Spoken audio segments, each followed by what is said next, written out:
Bhojpuri industry के खेसारी लाल का बात ही नहीं रहा है। अभी जो खेसारी लाल की बेटी के ऊपर जो गाना गया था,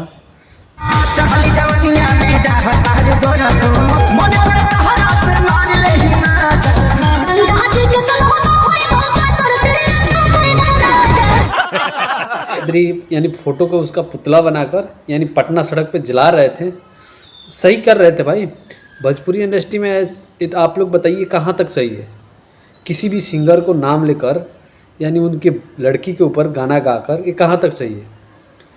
जो सिंगर गाया है उस पर गा सकते हो, उसकी लड़की उसकी औरत चाहे कोई भी है, उसके क्या बिगाड़ा है? तुमको ऐसे ही जब फेमस होना था तो खेसारी लाल से मिल लेते, मिलकर बातचीत कर लेते, फेमस हो जाते। इतना लफड़ा बनाने का ज़रूरी क्या था? कि खेसारी लाल का एक से एक गाना आता रहता है भोजपुरी इंडस्ट्री में आप लोग के बीच।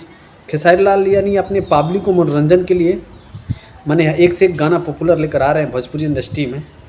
हिट गाना एक से एक आ रहा है इनका भाई। भोजपुरी इंडस्ट्री में हिट मशीन, ट्रेंडिंग स्टार इनका नाम ही है। हरदम हिट में रहते हैं यानी ट्रेंड में रहते हैं। खेसारी लाल का भाई पीछे बहुत पब्लिक पड़ी है, लेकिन खेसारी लाल का कोई कुछ बिगाड़ नहीं पाएगा। खेसारी लाल के भाई सरस्वती जी का हाथ है, यानी सरस्वती जी का हाथ है, तो इस खेसारी लाल का कोई कुछ नहीं बिगाड़ सकता है भोजपुरी इंडस्ट्री में। खेसारी लाल जब तक रहेंगे ना, राज करते रहेंगे भोजपुरी इंडस्ट्री में, कोई कुछ नहीं उखाड़ लेने वाला है खेसारी लाल का। चलिए दोस्त, मिलते हैं नेक्स्ट वीडियो में। हमारे चैनल को सब्सक्राइब कीजिए। बाय।